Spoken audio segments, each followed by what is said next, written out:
Hello, all you awesome people out there, and welcome back to Geek Visuals Podcast, dedicated to the big three of visual media, that being film, video games, and television. And I know it has been a very long time since we've done one of these. But guess what, baby? We back, and we have a brand new news drop here today. It's been quite a few months since we've had one of these. And guess what? It's my fault. It's all my fault. It's all on me. I've been writing scripts, got to forever to shoot them, and then everything that I wrote was super late, so we never got a chance to do it. But we are back here today, thanks to me finally being able to get OBS to work correctly with my face cam, with my audio, and all this other stuff. We finally have what I believe is going to be our way moving forward so that we can incorporate our audio and our video for news drops. And it's easier for me because I don't have to write the articles. I don't have to copy the articles every time. I can just read them right in front of y'all right here today. So that is what we have here today. Brand new way of doing news drop. News drop. This is episode what? I think this is what 37 I got up here. Yeah, this is episode 37. So it's been a long time since we've talked about our news articles and our news cycle. But that's what we're doing here today. So as usual with the news drop, if you haven't been in a while, it's our sort of dumping all of the news and big articles and big news stories from our big three in a period of time. This is mostly everything that happened this month, at least from the month of September, pretty much early September to about now. So let's kind of go a quick rundown of what I'm going to be talking about here today. On the film aspect, we'll be talking about, of course, you can see it on the screen right here. We got ourselves some Spider-Man 4 updates. It's Spider-Man 4 news. Happy Gilmore 2. We got an update and a confirmation on that. And then, of course, we have to talk about the unfortunate passing of the prolific actor James Earl Jones. On the video game side, we will be talking about Ubisoft having a little struggles from the Star Wars video game. Huge, crazy thing just happened with Annapurna Interactive that we got to talk about. The PS5 Pro just got announced, and we'll be talking about everything and all of the backlash, I guess you could say, that came with it. And of course, we got to talk about it. It's a little older, but we got to talk about it. It's the big news, not in a good way, probably recently of this year. So get ready to hear this again at our end of the year list. But we'll be talking about Concord, Sony's hero shooter that was not long for this world. And on the TV aspects, we'll be talking about some casting updates for the One Piece live action series and the Office spin-off sequel series, whatever the heck they call it now. And of course, the Emmys happened, so we got to talk about the results of that. Sorry I didn't get an episode out to actually go over the nominees, but we got the winners at least, so we got that. So that is what we'll be talking all about here today. So without further ado, let's jump right into the news, because it's hot, and I'm sweating a little bit. Because I got my fan off, though I should have turned it on, to be real with y'all. But anywho, we got a big update on Spider-Man 4, and we learned that it is going to be moving forward. This time with Shang-Chi director Destin Daniel Cretton at the helm to direct the next entry of Spider-Man in the MCU. Of course, we talked about this on a news drop months back. We talked about this, that Tom Holland was now involved in the pre-production side of the next Spider-Man. The first time he was involved in it that early, where he was involved with that. So we knew that there was at least very early in pre-production, but now we got a little bit more development here. John Watts, the former director, he directed the first three, Homecoming, Far From Home, and No Way Home. He moved on. He's doing the Skeleton Crew now, I believe, the Star Wars show, Skeleton Crew. I think he's doing that one now. But now, Destin Daniel Cretton is to take over, and this is they got this from the Hollywood Reporter, which honestly I probably should just went to the Root article instead of this comicbook.com article. What you gonna do? But yes, Destin Cretton has been tapped by Marvel and Sony to direct Spider-Man 4, with Holland returning in the lead role. Production is reportedly set to begin early next year, which makes the 2026 release feel likely. Of course, Cretton has become a mainstay in Marvel in recent years, having directed the popular and successful Shang-Chi, Legend of the Ten Rings, back in 2021. He has since helmed Disney Plus series Wonder Man, which stars Yahya Abdul-Mateen, is currently in post-production. Did I miss this? Because I swear Wonder Man has not officially been announced anywhere. How the hell we know he's helmed it and it's in pre-production? He's been attached to it for the longest time, which is what I was originally going to say.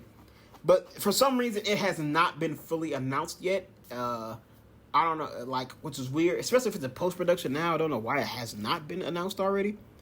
But what are you going to do? The filmmaker was also attached to Marvel's biggest project, Avengers Kang Dynasty.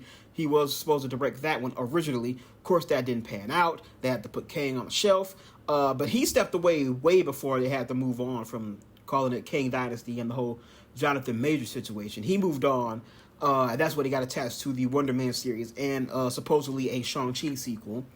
But now he's at least doing this. So that's pretty freaking cool. Of course, Kevin Feige and Amy Pascal are serving as producers for the movie, and writers Chris McKenna and Eric Somers are writing the script. So yeah, so really cool. Of course, I think we already knew that. I'm very excited to see what this new Spider-Man is going to offer. I feel like it's going to go to like a back to basics kind of thing for this Peter Parker. Of course, we got introduced to him in Civil War, and he was elevated to a very high position, very quick, kind of thrown right into the fire in the MCU. He was still just kind of doing the low-key hero thing in New York. Got elevated by Tony Stark. Now he's piling around with the Avengers, fighting Avengers. He was involved in, of course, Infinity War and Endgame. He went freaking off-planet. He went into space. And then, of course, all of the multiversal stuff that happened in No Way Home. So I feel like making it a sort of a back to basics kind of story. He doesn't have any of that Stark tech he was attached to for years. Tony's gone. Aunt May is gone. Spoiler alert, if you haven't seen No Way Home yet, don't know how you have it. But yeah, Aunt May is gone. Happy Hogan doesn't know him anymore. MJ and Ned don't know him anymore. So he's lost his entire support circle, and they're all gone. So now it's just him alone doing his Spider-Man thing. So I'm very excited to see kind of if to really hark it in on that for this fourth Spider-Man installment. So Spider-Man 4 news is done. All right, next up, as reported by Deadline, Happy Gilmore 2 has started production with Adam Sandler returning. He announced it via this Instagram post, as you can see here, with his Boston Bruins hockey jersey, which he was synonymous for wearing in the movie. If you don't know, Happy Gilmore is a comedy series from 1996. It was directed by Dennis Dugan, starred, of course, Adam Sandler himself. He was a character named Happy Gilmore, who was an unsuccessful ice hockey player who discovered he has a talent for golf, and he started competing in golf tournaments to gather enough money to stop the foreclosure of his grandmother's house.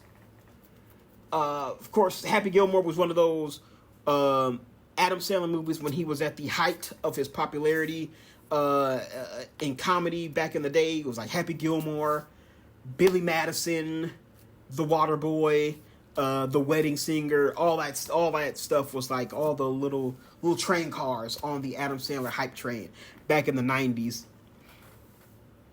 This one is a Netflix production. Netflix is going to be streaming this. Yeah, they greenlit the sequel earlier this year. Sandler hinted that Travis Kelce was going to have a cameo. Oh, that's cool. Is he going to have like he's going to be the Bob Barker? He's going to be the Bob Barker in this movie, I guess. Makes sense. We have something nice for Travis, says Sandler on the Tonight Show. He's going to come by. So that's cool. Sandler co-wrote the script with Tim Healy. I don't know if I'm saying that right. Also teased that pro golfers will make cameos throughout the film. That's pretty cool. You think we're going to get Tiger Woods in there? Maybe, I don't know. Yeah, it's a co-following film. I do believe it has been announced since that Christopher McDonald and Julie Bowen are coming back for this movie as well. I'm actually going to look at that right now. Gilmore 2. It's not casting call, but just casting. I think they came back. Yeah. Christopher McDonald and Julie Bowen are returning both as Shooter McGavin and Virginia Vilt, respectively. So yes, they are coming back for Happy Gilmore 2. So that's pretty cool. All right, and next up, of course, we have the unfortunate news that prolific actor of stage and screen, James Earl Jones has passed away. If you don't know, I'm pretty sure you've heard his voice before. He is synonymous with his voice. His two biggest, most well-known roles are, of course, as Mufasa in the animated Lion King movie, and, of course, as none other than Darth Vader himself in the Star Wars films. Yes, he passed away in his home in Dutchess County, New York. No news on the cause of his passing. But yeah, we got a little history on him. He was born in Arkabutla, I think I'm saying it right. Arkabutla, Mississippi, January 17th, 1931. Okay, to control voice of a child, moved to Mississippi to Michigan to live with his grandparents at just 5. He grew up with a profound stutter. I did not know that. Burger describing how he was all but mute throughout the primary and early secondary school years. People, let this be a lesson. Don't be ashamed of your voice. Your voice is a very unique thing to just you specifically. And if you got some things that, even if it's not just your voice, you got things holding you back in your life, if you overcome them, who knows what that could lead to. Can you imagine if he was so distraught about his stutter and his voice that he still decided to never speak and never decided to go on stage or be in a movie or do voiceover roles? It's crazy. But yes, he was in the Marine. He was a reserve officer. I never knew that. But yeah, so he graduated from the University of Michigan with a Bachelor of Arts in majoring in drama in 1955. And from there, he had his big first break in roaster prominence, first as a formidable Shakespearean actor on stage, of course, and then was one to watch on screen thanks to his eye-catching performance as Bombardier Lieutenant Lothar Zog in Stanley Kubrick's 1964 satire Dr. Strangelove. That's cool. He then went on to also be in a movie, The Great White Hope.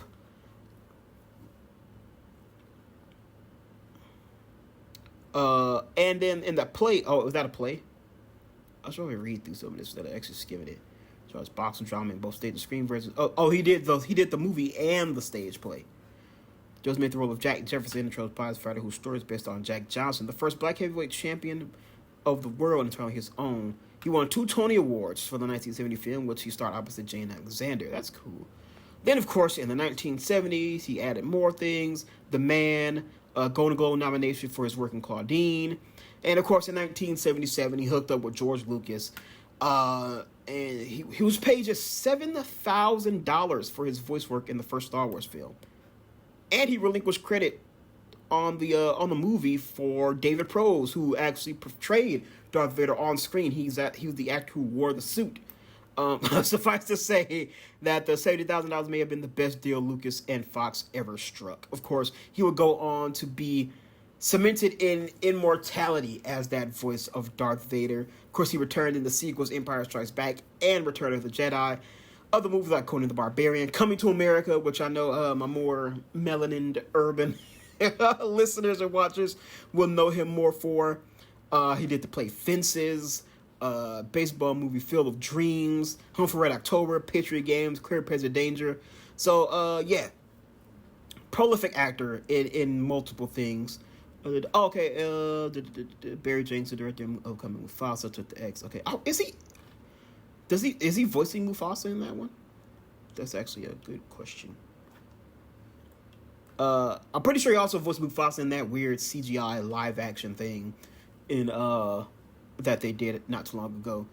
But yeah, he earned a Kennedy Center of Honor in 2002, Screen Actors Guild Lifetime Achievement Award in 2009, Honorary Oscar in 2011, a Lifetime Achievement Tony Award in 2017, a Grammy in 1977 for a spoken word album, which makes him one of the few talents to ever attain EGOT status. That's Emmy, Grammy, Oscar, Tony Award, by the way. So he was one of the only people to ever win an award in all 4 of those categories, which is, of course, music, film, and TV, and stage. Yes, so he's survived by his son, Flynn Earl Jones. So, yeah, and like I said, he was 93. No word yet on what he caused him to pass away, but, of course, a heartfelt rest in peace to the one and only Mr. James Earl Jones.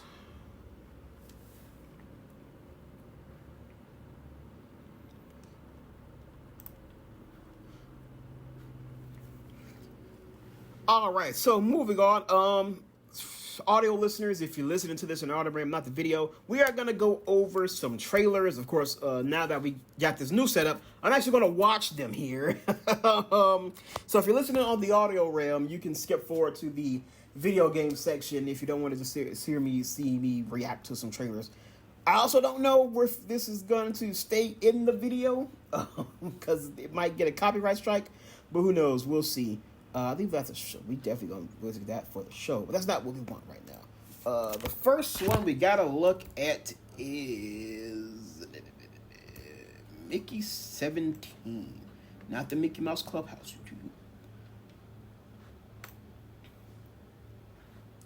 Why the fuck is it starting 19 seconds in? Are you experiencing any vertigo? I guess I am feeling a little dizzy. I think I got on 1.2. Yeah, we'll keep it on that. Speed it up a little bit. I wouldn't be surprised if you were thinking at this point, what have I done? Nothing was working out, and I wanted to get off of Earth. You're planning to be an expendable? Yeah. You read through the whole application. I should have read through it. Once you die, we'll print a new version of your body.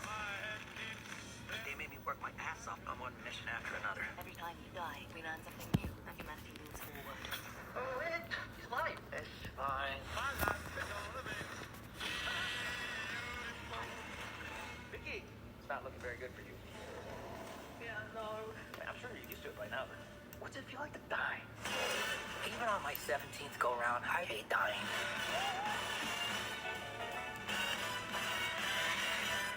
I was not paying attention. You know, this kind of reminds me of that Sam Rockwell movie. Why aren't you dead? Multiples. Whatever it was called. Moon? I think it was called. In the case of multiples, we exterminate every individual. Mark Ruffalo's in this? Let's blow up these second-hand baloney boys. Oh, girl. I don't know her name. Stephen Yeun's in this too? Oh, shit. Toni Collette, that's her name.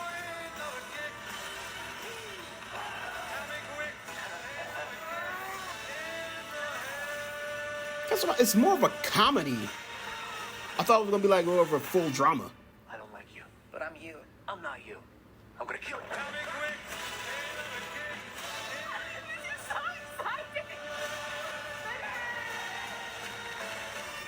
January 31st, 2025. So yeah, this is the next film from director Bong Joon-ho. He is the director for Parasite, writer-director for Parasite, which I saw, and Parasite was fucking awesome. Yeah, definitely showing a little bit more range here, more of a comedy here, sci-fi comedy. What's that one Sam? Is it called Moon? It has like Sam Rockwell in it. Yeah, this is it. It kind of reminds me of that. He does like in the movie Moon, he has like a contract to stay on the moon for like 3 years, and then he gets to go home. But it turns out that after those 3 years are up, every time he thinks he's about to go into like stasis to go back to Earth to go home, it turns out they just kill him and they clone him, and they just have another clone come back, and he thinks it's the start of the 3-year contract. So it just keeps him there indefinitely in this loop. It kind of reminds me of that. But yeah, more of a comedy. It looks pretty cool. I'll definitely keep this on the list. We'll look out for that one. All right, our next trailer we're going to be watching is Venom: The Last Dance. This ad, we're gonna mute that shit. Not gonna lie, not excited for this.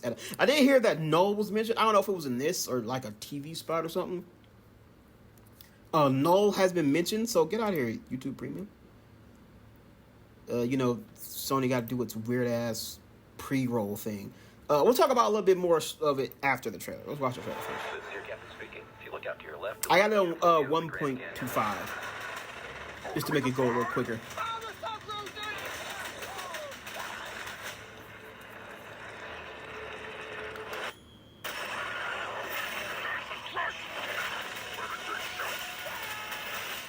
It's like, Jesus Christ, this is so weird.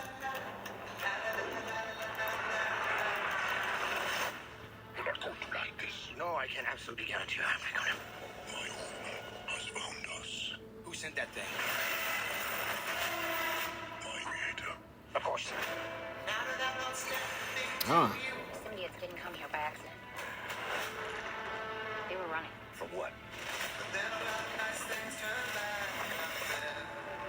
What's his name then? Oh, hey, nice. No. We have something he needs. You see who should not be named, like Voldemort. Focus on less. Everything will end. There we go. We need a disguise. Hey, man. Why'd you keep knocking people out? What is wrong with you? You know, I'll give one thing to these movies. It looks like Tom Hardy is just having a ton of fun in these movies. Come a long way, you and me. It's the game. This world can't survive if you stay together.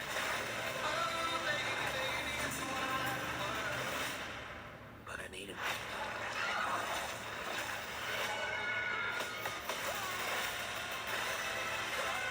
You're bad people. There we are. There comes a time in every man's life Martin. where you have to make a sacrifice. Oh, I moved to the end.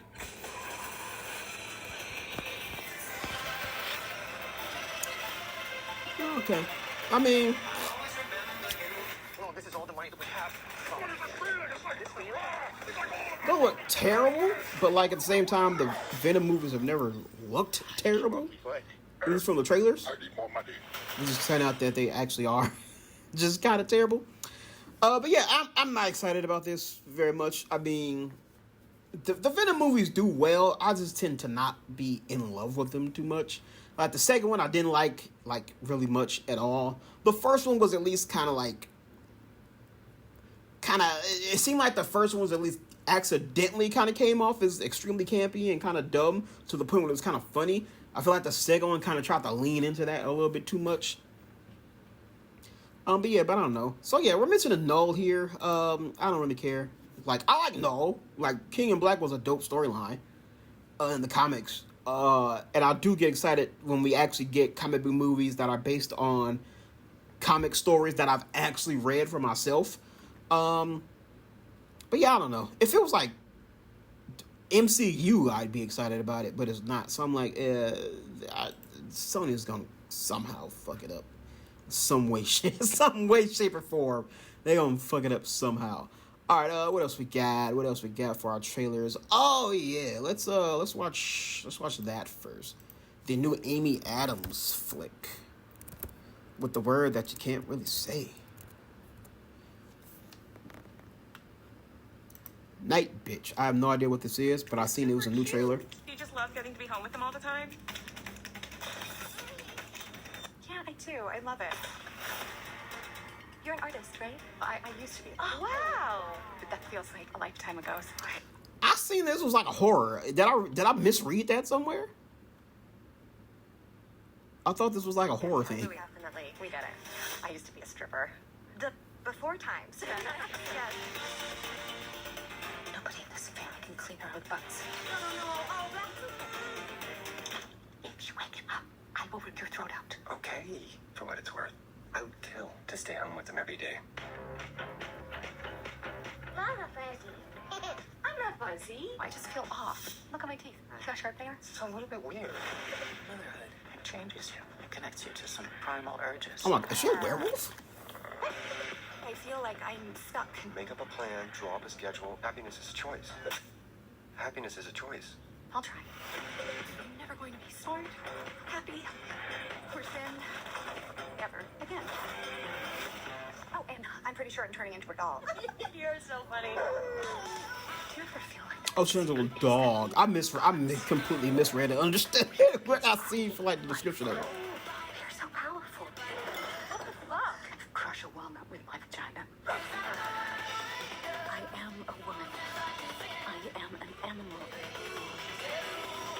I am Night Bitch.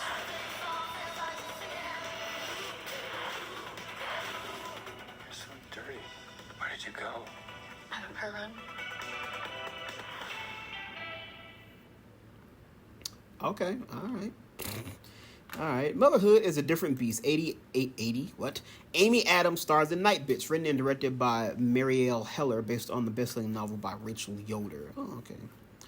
Amy stars Amy Adams, Scoot McNairy, Ariel, Patrick Snowden, Emmett James Snowden, Zoe Child. Is Zoe Zoe Child's the director, right? Did she direct Eternals and that Billboard flick? Now I'm like, or am I confusing her with somebody else? No, that is her. No, that's not her. That's not her. What the fuck am I thinking of then? Whatever. Zoe Child, Mary Holland, Archana Rajan, and Jessica Harper. All right, and written and directed by Marielle Heller, which we just said, and that is in theaters this December. Okay, kind of a weird. I thought it was like a horror thing. I thought it was like she was a werewolf. I completely misunderstood. I just passed it by once. I was like, all right, we'll put this on there for the trailer section. What else we got? Venom, Make It Everything, Brothers. We'll do Minecraft last. Well, somehow I still have not seen that trailer yet. I have avoided it for so long, so I can eventually just get to it here. Brothers trailer. This is Josh Brolin and what's his face? Peter Dinklage. There we go.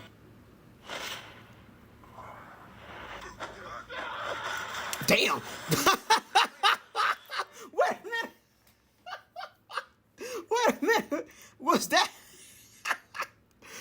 because it was, oh shit, it's the wrong thing. Was that because it was sped up, or hold on, I gotta see that in normal speed. That motherfucker hit that wall so hard. Hold on.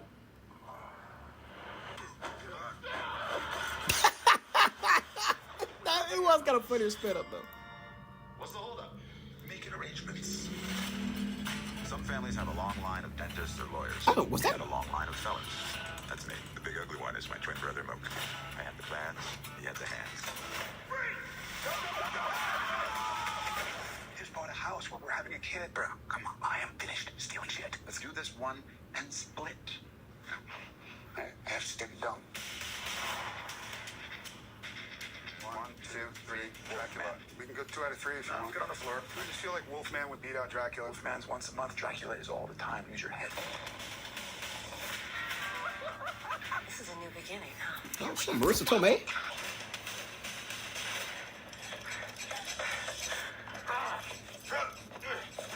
What is wrong with you?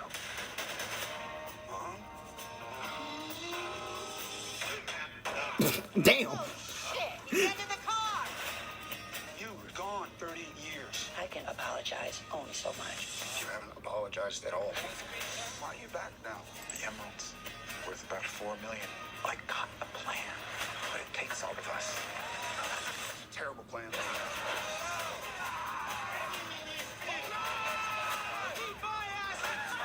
Suck on my balls!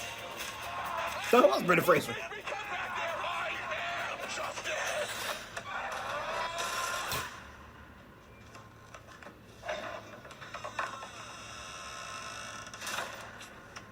Oh. Okay. Fuck a orangutan. Thank you.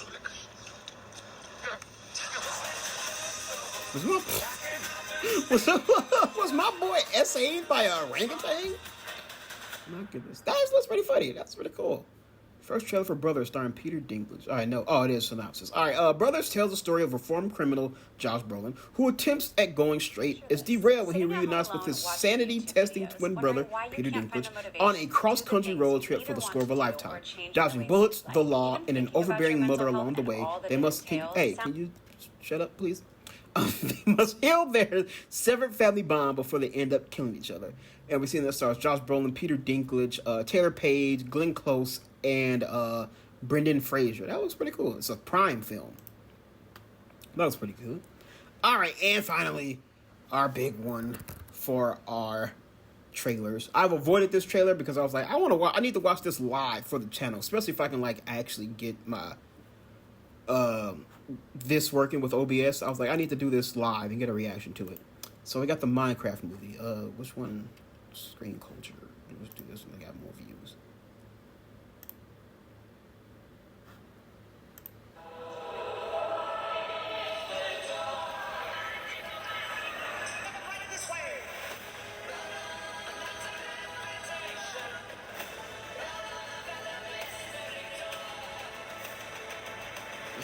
Tasties on this? What the hell?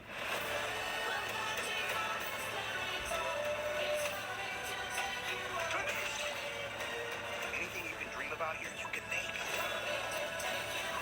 I didn't even know this movie was happening, by the way. Who are you? I'm Steve. You have a Tesseract? This guy is such a tool bag. Isn't Steve like the character you play in Minecraft?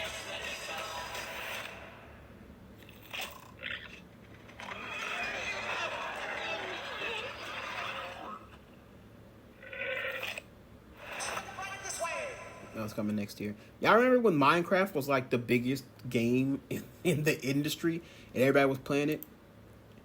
Yeah, that was like a good 20. That was like a good 15 years ago. Yeah, why not a fully animated movie? Why didn't they like just do full on animation movie? Anywho, yeah, Warner Bros. And Legendary Pictures starring Jason Momoa and Jack Black, a Minecraft movie directed by Jared Hess, is the first ever big screen live action adaptation of Minecraft, the best selling video game of all time. I don't know about that one. I think whatchamacallit is still number one. Didn't it move up to number? You know, we're not gonna get too derailed here. I was like, didn't it? I know it did move up as term in like live in like the top selling games of all time, but I swear, whatchamacallit is still technically number one. Based off like inflation and shit. Isn't whatchamacallit still number one? What the fuck is it now? I can't think of Tetris. Isn't Tetris still technically number one? No, it did. It surpassed GTA 5. That's what it was. I'm sure, like, I remember GTA 5 being involved in something about shit moving ahead. It was the fact that it moved ahead of GTA 5. Okay, y'all think it's still gonna be number one when GTA 6 comes out? GTA 6 that you can play on your PS5 Pro at 30 FPS. We'll get to that later. Anywho, I feel like this game is coming like a decade way too late. Like, Minecraft was big in like the 360 PS3 era, and we're on the fucking Xbox Series and PS5 era, so we're like 2 generations ahead now. I feel like it's a little too late for a Minecraft movie. We'll see how it goes. I mean, Sonic movies are doing well. The Mario movie did very well, but at the same time, Borderlands ain't doing too well. I shouldn't say doing too well. Borderlands didn't do very well. I could have talked about that too, but I was like, why beat a dead horse? Anywho, that is it for our film section. Let's move on to our video game section. Welcome back, audio listeners. You have to deal with me talking about that for a little bit, but anywho, we're back. So, Ubisoft shares take a hit as analysts predict lower than expected Star Wars Outlaws sales. So, Ubisoft's share price has fallen following the launch of Star Wars Outlaws, which some analysts have said has come in below expectations. Star Wars Outlaws, the first open-world Star Wars game, launched on August 27th, and since then, Ubisoft's share price has fallen 12.6% to a near 10-year low with 15.22 euros. At the time of this article's publication, Ubisoft is valued at 1.69 billion euros. The word around Star Wars Outlaws is that it's a good game. It's nothing like amazing, nothing crazy great. It ain't changing the game, but from what I've seen, it's okay. It's like a 6 to a 7, I'd say, is what the scores are rounding it out to. From what I've seen from like a lot of publications and some people who I personally like look to and like take their word and like, okay, I can kind of trust it. What they're saying is like legit and 100%. The game definitely has its flaws. Like the gameplay loop in there is really weird. It's a very stealth heavy game section. Stealth heavy game. But like failing stealth is like automatic. Like some levels you have to stealth it through instead of like having like a combat section. One of the biggest things was the fact that it's kind of like an open world thing that you can take the game however you want. But it involves building a crew. But because you can build this crew in whatever order you pick people up, there's very little in terms of like interaction between the main character and the crew itself. There's very little happening between all of them because you can pick up people and pick them up in any order you want. So it seems, and from what I've seen, like the last third of the game, when you actually take on the heist, things pick up because it's like it's like one of the only time in the game where like it's on rails and it's forcing you in a direction so they could actually plot and plan things out. So yeah, it's a flawed game, but for nobody here, the biggest thing is just existing in an open world Star Wars game is what is the plus for a lot of people I'm seeing. Ubisoft failed to announce sales target for Outlaws ahead of the launch, but did say expect the game to boost its earnings. According to Reuters, JP Morgan analyst David Kern says Outlaws has struggled to meet our sales expectations despite positive critical reviews. Of course, IGN gave it a 7 out of 10, which I think is about the average I've seen a lot of people giving it. The analyst lowered sales expectations for Outlaws by 2 million units to 5.5 units for the current fiscal year, which ends March 2025. Its development budget was said to be at least 30 times higher than that of Assassin's Creed Mirage, but Twitch data suggests Outlaws is underperforming Mirage by about 15%. What happened to Mirage? I feel like Mirage just came and it was gone. And like it was here and then it wasn't.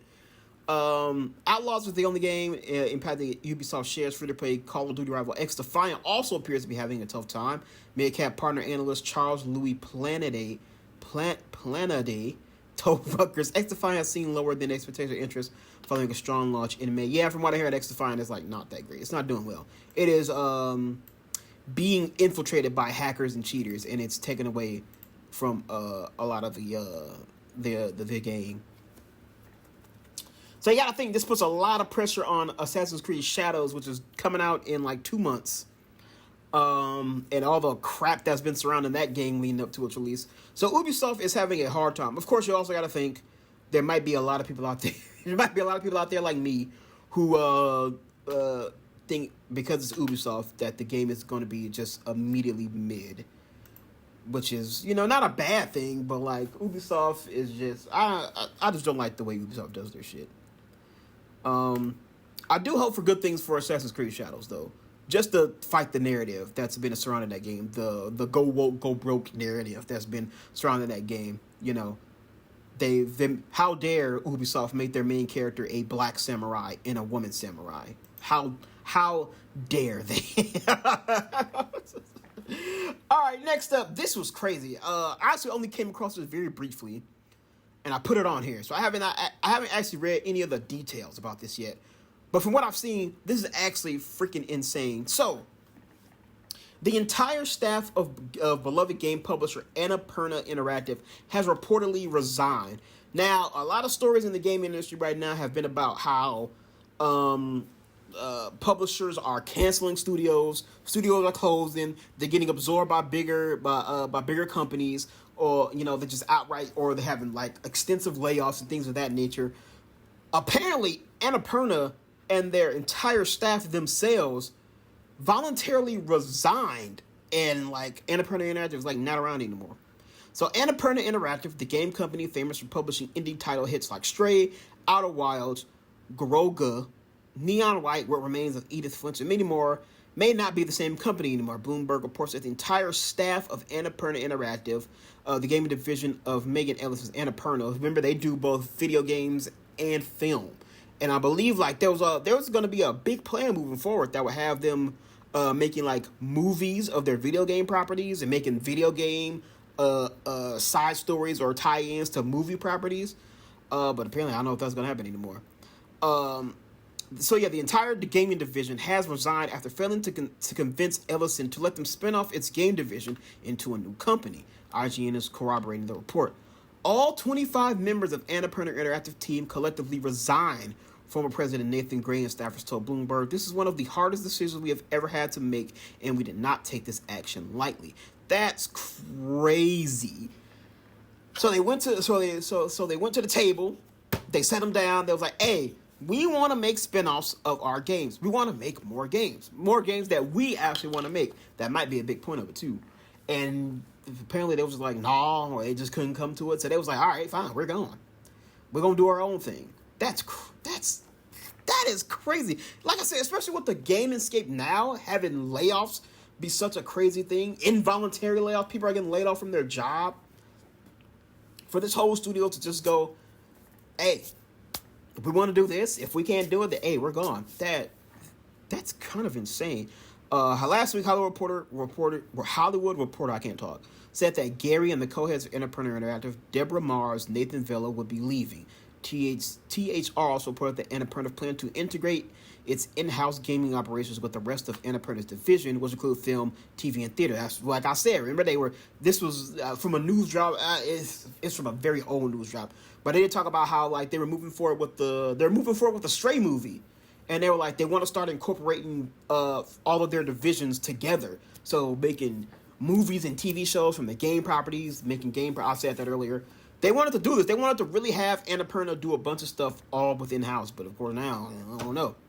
Annapurna's Pictures, who is a movie company, their movie division, has won countless awards for a variety of films, including Her, American Hustle, and Zero Dark 30. And the company has only been expanding its ambitions alongside its video game hot streak.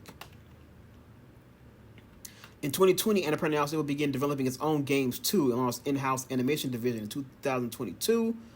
One that soon announced a movie based on Stray. That's I said that. Annapurna Pictures produced the excellent animated film Nimona for Netflix, and just last month partnered with Remedy to begin exploring film and TV adaptations of Control and Alan Wake. Added Gary's statement to Bloomberg about how all 25 staff have his own. That's wild. I mean, hey, more power to them, man. Like, we really like the video game division especially for developers. They did a union so bad. Somebody did a union like not too long ago. Hold on, cause we ain't fucking using Yahoo. Gaming developers union. Somebody unionized not too long ago.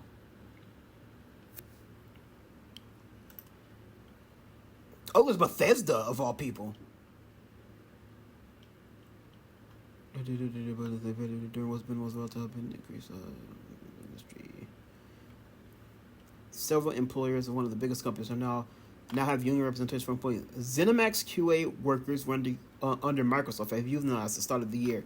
Wow, so it's ZeniMax. Well, yeah, from some Bethesda testers, they unionized. We really need that because, like I said, this whole firestorm of layoffs and cuts and closures and absorptions is getting crazy. For a team to actively just say, if we can't do what we want to do, we're just gonna resign. More power to them, man. And I hope it goes to show that these developers are the actual people who actually matter in these situations in these companies, because they're the ones who actually do the backbone breaking labor to get these video games done.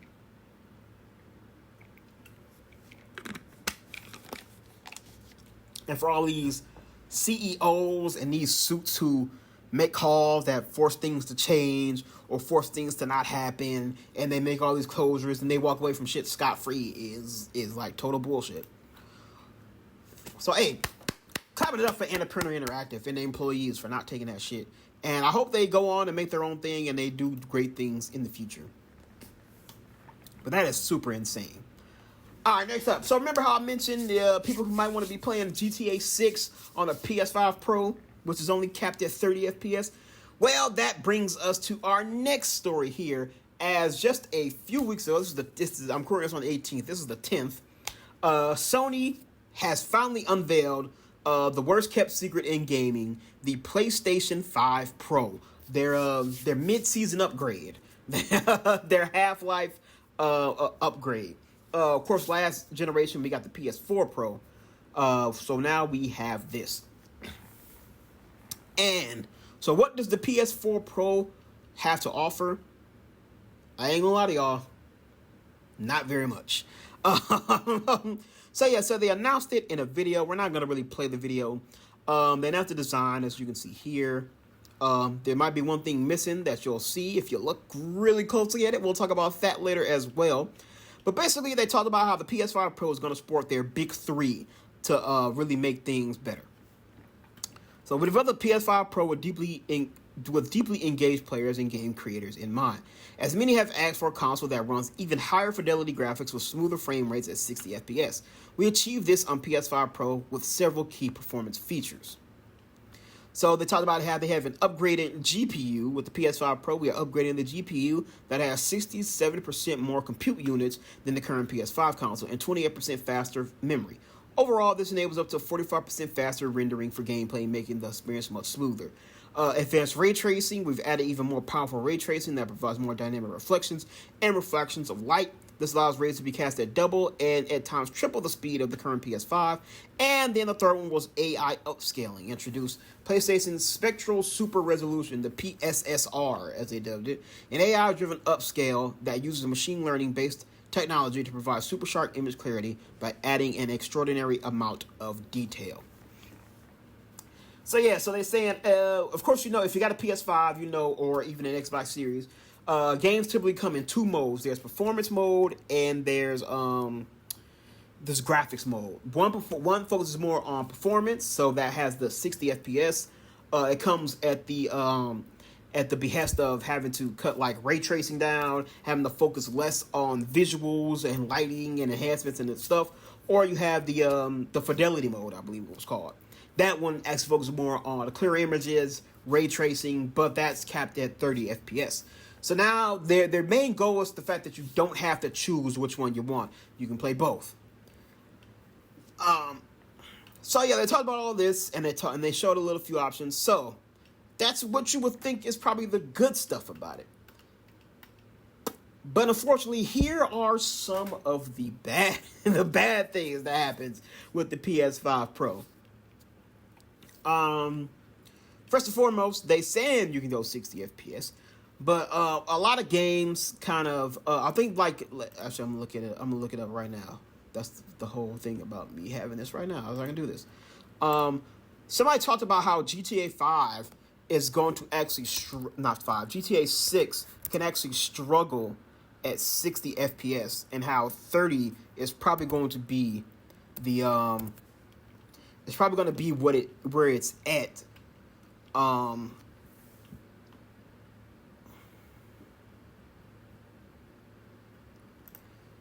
Yeah, this one. They're saying it might not even hit it. Some tech jargon, if I remember correctly. But basically, it's the fact that the GPU is more, but the CPU is the same. So it won't be able to fully clock in at a 40K 60 FPS fully. So as much as they're saying they want the 60 FPS and stuff, you still might not even get it. So that's one thing. The biggest thing is, of course, the one that everybody's complaining about, is the fact that, the second thing actually is the games. They announced no new games that are you need to buy this on your PS5 Pro. They just talked about, of course, God of War, Last of Us. They're probably going to give us a damn 7th fucking Last of Us remaster for the PS5 Pro version. Last of Us collection or something that has 1 Left Behind and 2 on it, and they're going to resell it to us yet again, this time for the upscale for the PS5 Pro. But yeah, God of War, Ratchet and Clank. So nothing new that they had talked about. Yeah, it's all right here. Gran Turismo, Hogwarts Legacy, Horizon Forbidden West, Spider-Man 2, Ratchet and Clank, First Descendant, Alan Wake 2. The only new thing they talked about was Assassin's Creed Shadows, which technically is a new game because it's not out yet. But on the fact that it's about to come out doesn't mean that it's a fully used and made for the PS5 Pro. So there's that. So may not get 60 FPS. Also, they talked about how they show the differences, and honestly, it's so minuscule that you can't even really notice the difference on stuff. They show a picture, and it was hey, look, these are the differences between the PS5 and the PS5 Pro. You see these differences there?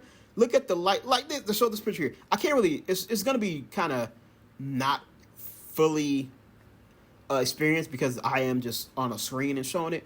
But you can look at it for yourself. You can go to the site. I'm on The Verge.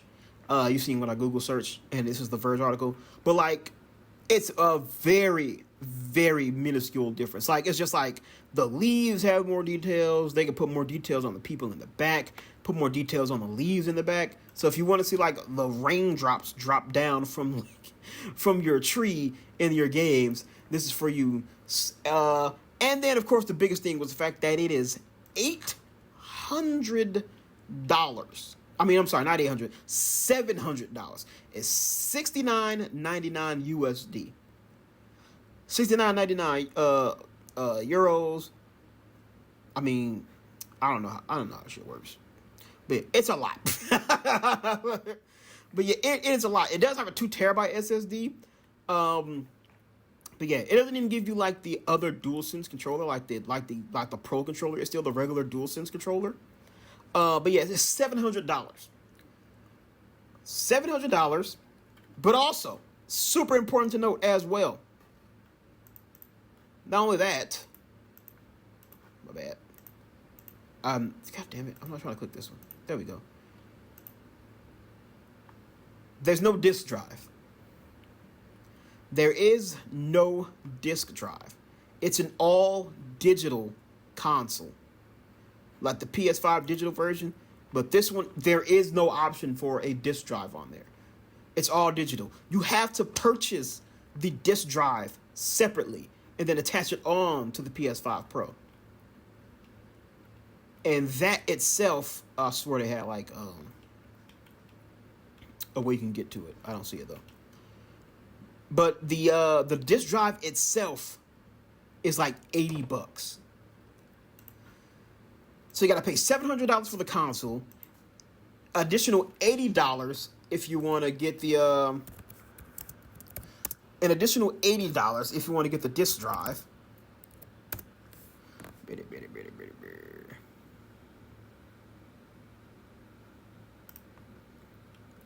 That's the same thing. Damn, I swear I had the thing on there. But yeah, the disk drive is like $80.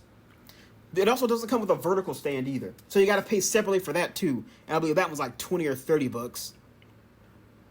So it doesn't come with a stand. Doesn't come with a disk drive. Both of those you have to buy separately. Plus, if you got to get games for it, you are looking at about like $800 for the purchase of the PS5 Pro. Damn near $1,000, depending on how many games you want. So that's wild. So you got to pay damn near $800 for the PS5 Pro, which doesn't come with a disk drive. You got to buy that separately. It doesn't come with a stand. You got to buy that separately. No brand new games announced with the announcement of it. It's just all games that are already out that are just going to get upscaled. And we may not get 60 FPS. You know, it might bottleneck it. All for this. So, and for very, very minuscule to small enhancements versus your basic PS5. So needless to say, people are pissed about this. Needless to say, and I don't blame them. Honestly, it's making me want to. If it's gonna be like this, I'm just gonna make the switch to PC. To be real with y'all, I'll just get a PC and be good with that. Because to pay that much is kind of crazy. And also, Steam has constant sales, so you can just buy games on the cheap. Mostly everything that comes to the PS5 comes to PC eventually. Right here, we see God of War Ragnarok is coming to PC tomorrow. So you have your God of War on PC.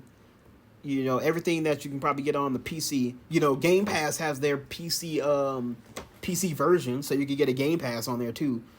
So honestly, yeah, I might end up just making the change to PC if it's going to be this much. But also, there's the entire worry that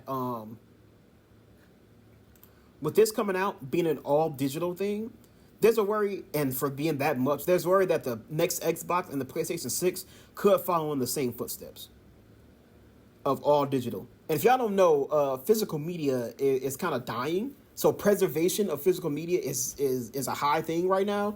And it's something I'm personally going to get into as well. Like, I want to get Final Fantasy VII Rebirth physical, and I'm getting Dragon Age the Veilguard physical as well. I'm not going to get the digital versions because I want to preserve physical stuff. Also, if you get digital, you're just renting the game. So there exists the possibility that companies can just take that off of your hard drive, of your console. So yeah, it's a very scary thing to worry about for the future. So PS5 Pro's here. Who's getting it? I damn sure ain't me. All right, speaking of taking games off for console, we got to talk about this. I'll be very brief because this episode has been going on pretty long, and I am sweating right now. Probably the biggest news, probably one of the biggest, probably not even probably, the biggest failure in gaming. Concord, Sony's hero shooter, is closing down. It's shutting down, and it was only out for 14 days. It was only active for 2 weeks before they shut it down. So Firewalk Studios' hero shooter Concord is shutting down its service on September 6th, so it's already closed by now, and will not be playable after its developers explore other options for the sci-fi shooter released just last month on the PS5 and PC. The game struggled to find an audience, never cracking over 1,000 concurrent players on Steam, and quickly became a flop that was also derided by critics and fans alike. This is one of those games that honestly kind of has a bit of a sad story to it.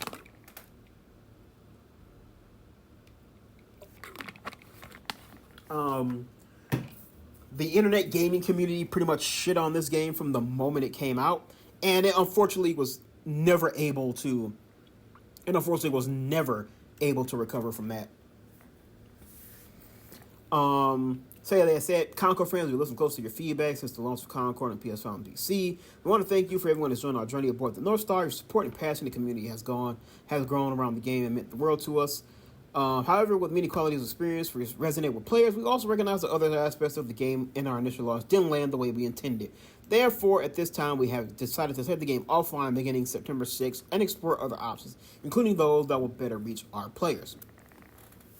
So Concord came out, it was $40, and from what I understand, it wasn't a terrible game, which is probably the worst part about it. It wasn't like complete dog water of a game. It was just another hero shooter in a very crowded market and really did nothing to stand out from the competition. And that was the biggest issue. So, there you have it. So in just 2 weeks, it was gone. They said they were taking it down. And it's also been announced that Sony has removed Concord from everyone's PS5 account. If you try to start up the game, this is where it takes you to because the servers are down. It's been removed from storefronts and the like. So it's a sad thing, especially if you feel like that. You know, people actually work on this. They put passion into it. They put time into it. And the fact that it never took off. But at the same time, Sony never really promoted the game very well, like at all, honestly. It developed that narrative behind it, and they never really did much to fight against it, and unfortunately it just led to the game never really taking off, and now it's closed and now it's not around. And they put a lot of money into this, a lot of time. This has been in development for 8 years, and it didn't last a month. That's insane. It's been in development for 8 years, and it only lasted 2 weeks. That is absolutely insane. It was part of Sony's big plan to dive into live service games. Hopefully this kind of shows them that might not be the wave. You really got to do something special to crack the live service games market. Especially when you have failures like Avengers, the Suicide Squad, all those recent ones that never took off. And it's like, you don't even have to reinvent the wheel. You just have to make something different and interesting. Marvel Rivals really seems to be taking off. I'm actually interested in that one. Valve just released a new game, Deadlock. So it's a hero shooter, but takes some MOBA elements. Excuse me. But yeah, that's really taken off too. That has a lot of players, and it's only in like a beta or an alpha. It's not even like a full game, and it's like damn near like quadrupling the numbers that Concord did. So it's crazy. But anywho, that is it for video games. Now we'll be moving on to TV, so we can get this wrapped up a little bit. Alright, first things first, we got some follow-up casting for Peacock's upcoming Office follow-up, their spin-off / sequel series, or whatever they want to call it. So, Melvin Gregg, Chelsea Frey, and Ramona Young have been cast as regulars for the upcoming Office follow-up. The yet untitled series from Office creator Greg Daniels and Michael Coleman has added the people I just told you before. They joined Domhnall Gleeson and Sabrina Impactor. Damn. Impactor. I don't know shit. Sabrina Imp. That's what I'm going to call it. So the series, which Peacock greenlit in May, is set in the same world as The Office, and like that show, it'll be a mockumentary.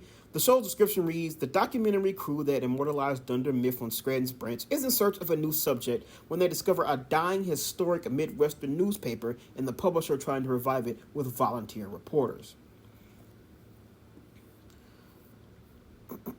So the three people to add in, Melvin Gregg, you may know he's been in another Peacock series, Fight Night, the $1 Million Heist, that show with Kevin Hart and Samuel L. Jackson and Taraji P. Henson.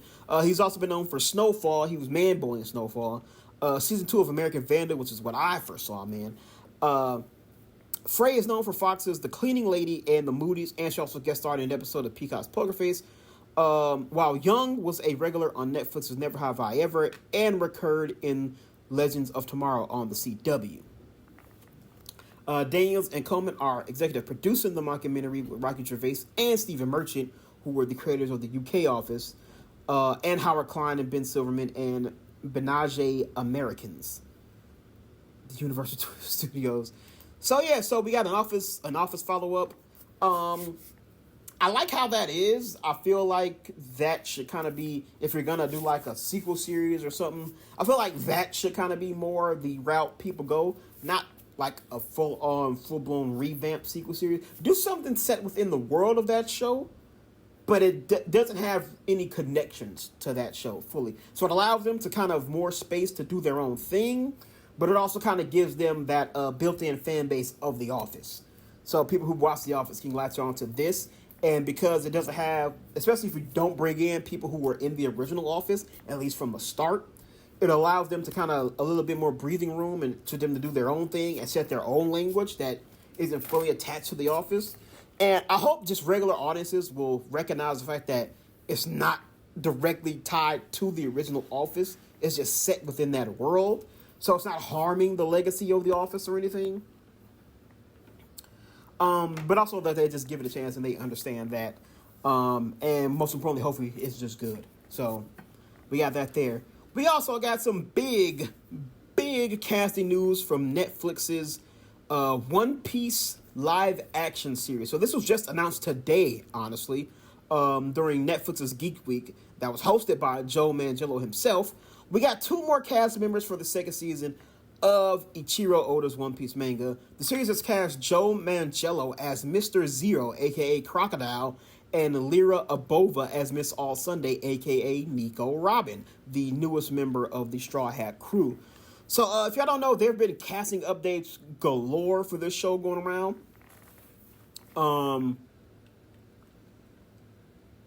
It's been heavily implied that we're going to go through the entire Alabasta arc. This is what season... The Alabasta arc and Drum Island is what we're seeing going to be focusing on for season 2 of the One Piece live action show.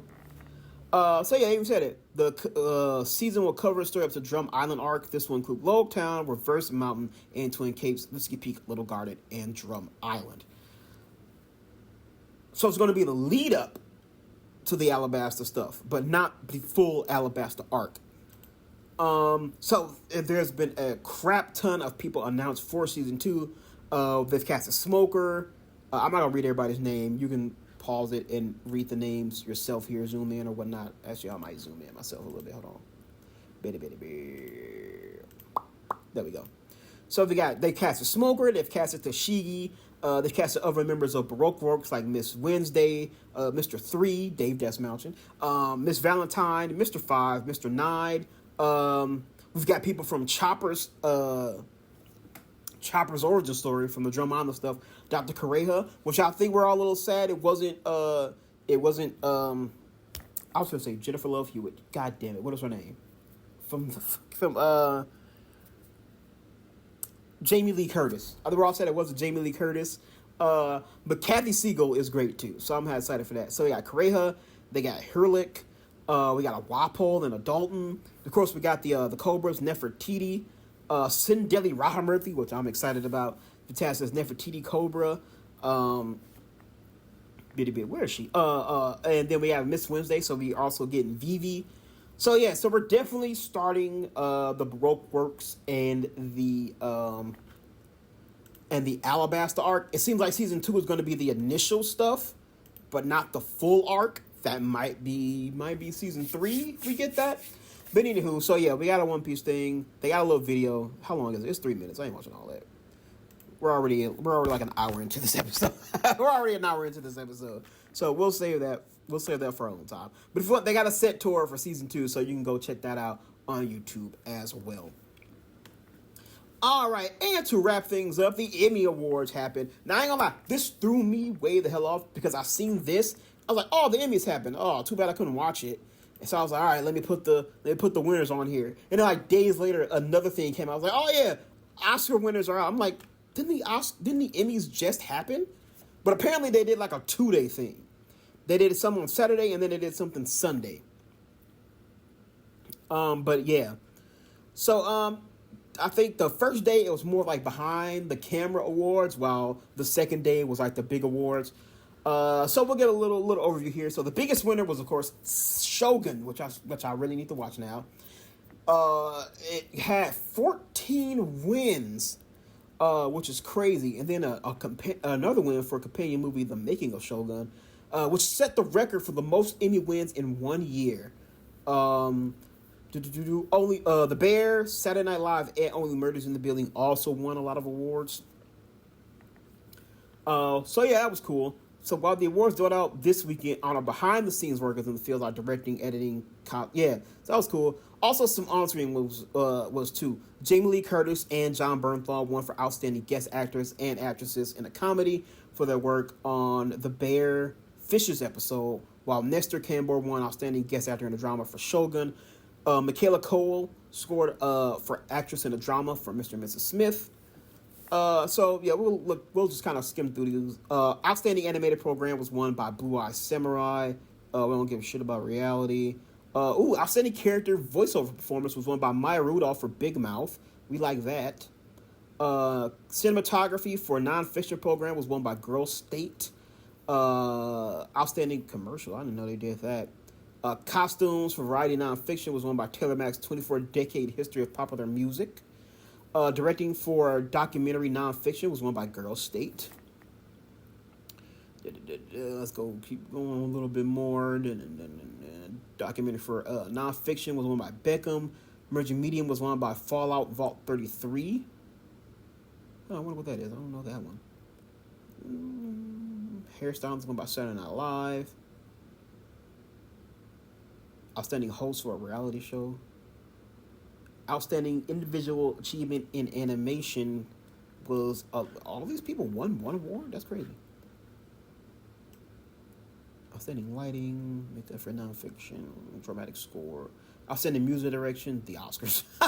Okay. What did Andrew Bassett win? So yeah, so a lot of this is behind the scenes, a lot of editing, costumes, a lot of reality show stuff. Honestly, to be serious. But let's go on over to the big one here. This was the results for day 2. So this is all of the major sort of on-camera awards we're all used to seeing. So that is what we will have here as soon as it loads in. Get out my face. I don't need nothing. All right, so some of those Shoguns won the award. We kind of already did that, so let's go. All right, for drama series, this is actually why I probably should have wrote it down, because I could have gathered everything into one. Drama series was won by Shogun. Comedy series was won by Hacks. Limited anthology series was won by Baby Reindeer. Actor in the drama was won by Hiroyuki Tsunada for Shogun. Also, they had one for actress in the drama, which was won by Anna Sawai for Shogun. Supporting actor was won by Billy Crudup for The Morning Show, while supporting actress Elizabeth Debicki in The Crown. Actor in the comedy series, Jeremy Allen White in The Bear. Actress was won by Jean Smart in Hacks. Supporting actress in a comedy series was Lisa Colin-Zayas for The Bear. Supporting actor in a comedy, Eban Moss Bacharach, The Thing.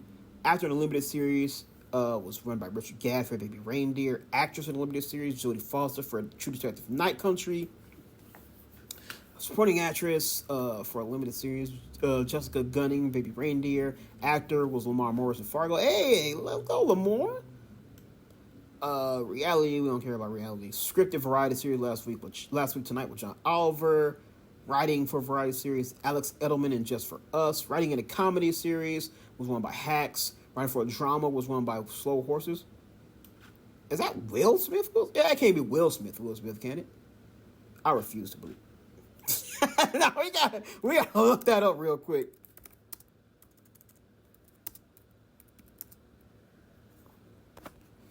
Will Smith, yeah, Will Smith's Slow Horses writer. That's not that was okay. That's definitely not that Will Smith. That's definitely not that Will Smith. So we know that at least. All right. All right. Directing for limited series went to Ripley. Directing for comedy series, Stephen the Bear. And then directing for drama went to Frederick Toye for Shogun. And then Greg Berlanti won for Governors of War. So, wow. So, if this doesn't give me more reason to watch Shogun, I don't know what does. Congrats to Hiroyuki Sanada, though. That's been like, he's always been one of those actors where it's like, you know his face, but you don't know his name. But eventually I did learn his name. And I always say, anything Hiroyuki Sanada is involved in is good. So, I'm very happy for him. So, I gotta watch Shogun. And I gotta watch The Bear, too. I've been having to watch that for like the longest time as well. So those are our Emmy winners. Good news there. Good stuff there. I did say I was going to watch that Mr. McMahon trailer, but I don't know. Do we really want to give Mr. McMahon the time of day for all the terrible shit he's done? How long is this? This is 2 minutes. We'll watch a little bit. We'll watch a little bit of it. We ain't gonna watch the full thing. Muted it. But no one really knows me. In the world of professional wrestling, it's easy to hate. What you expect, I don't fight fair. That's exactly what you're going to get. It's not my fault that I happen to be a self-made billionaire. Hello, everyone. Welcome to All American Wrestling. When I bought my dad's business, my vision was to make this mainstream. Welcome to WrestleMania. You got to think they had to have changed some things with the recent allegations and lawsuits against, which honestly probably are not allegations. Scandals going on. On trial for steroids. 90% of the wrestlers are on steroids. Another dead wrestler. This rocked the very foundation of the WWE. I would accept no responsibility whatsoever. None whatsoever. They live this lifestyle. Breaking news: Vince McMahon is stepping aside. Oh, yep, yeah, there you go. They're talking about it. He was on that Diddy shit. The lawsuit could shock me, and I was floored.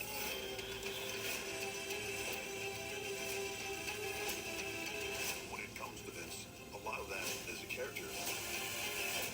He's going to show you what he wants you to see. Yeah, I remember that. The lines of reality are very blurred in our business. The individual loses all. All right, that's enough. All right, yeah. So Netflix documentary all about Vincent Kennedy McMahon, the man behind WWE for the last, honestly, for like the last 50 years. That might be overdoing it, but you know what I mean. But yeah, it's all about him, and apparently they're going to be going into the new shit too.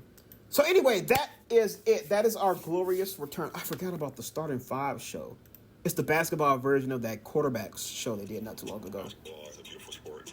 I'm a massive basketball fan. We love going out there playing in front of the fans. Kind of disappointed they didn't follow me, honest. I got a family. Everyone thinks our dad is the legend of basketball, but he's just like a normal person. It's showtime. I don't know if there's many leagues that have bigger stars in the NBA. I'm Jason Tatum, Jimmy Butler, Domantas Sabonis, Anthony Edwards, LeBron James. Show me how you shine. Show me how you shine. Ready? you know, in the NBA, everyone's watching. Say cheese. There's an expectation that comes with that. It seems like they're playing harder than you are. Y'all stop trapping me, bro. Huh? Losing does hurt. But what always brings me back is my family. Family over everything. I wouldn't be here without him. He's a pretty girl. No one's ever seen me in an intimate space like this. Yo, chill. The cameras is on.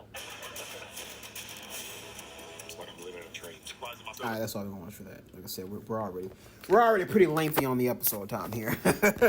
All right, but yeah, so that's Starting Five. That's a little behind the scenes documentary following the lives of 5 NBA players for a season. Like I said, they did one for football a while back. I watched it. It was actually very interesting. Quarterbacks. They followed Patrick Mahomes, Kirk Cousins, and somebody else.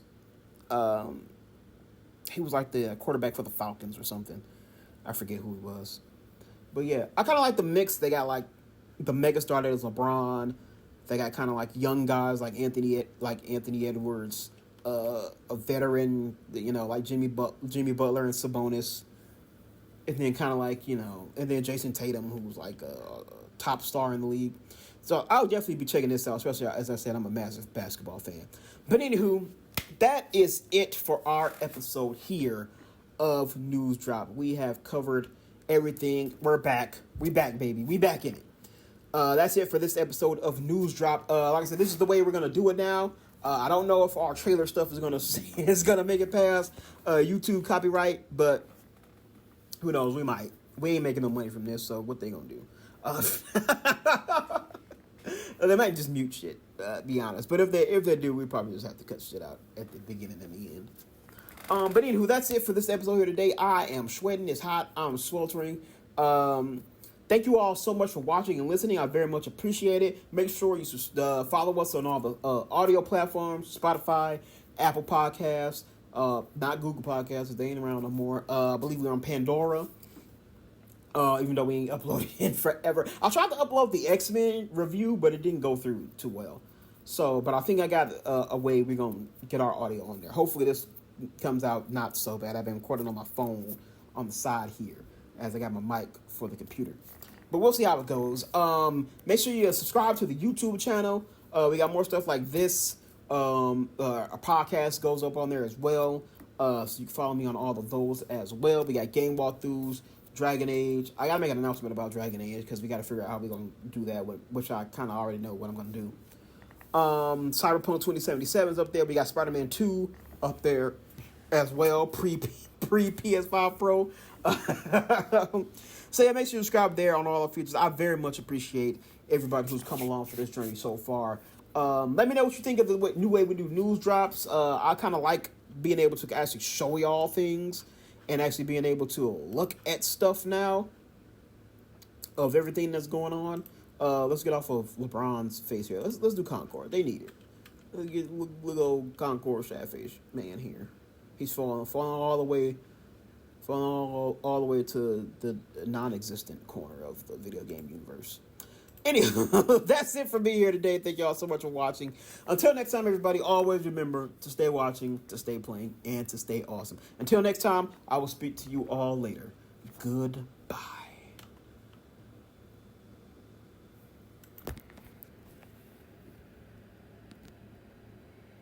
Right. Oh, no, damn.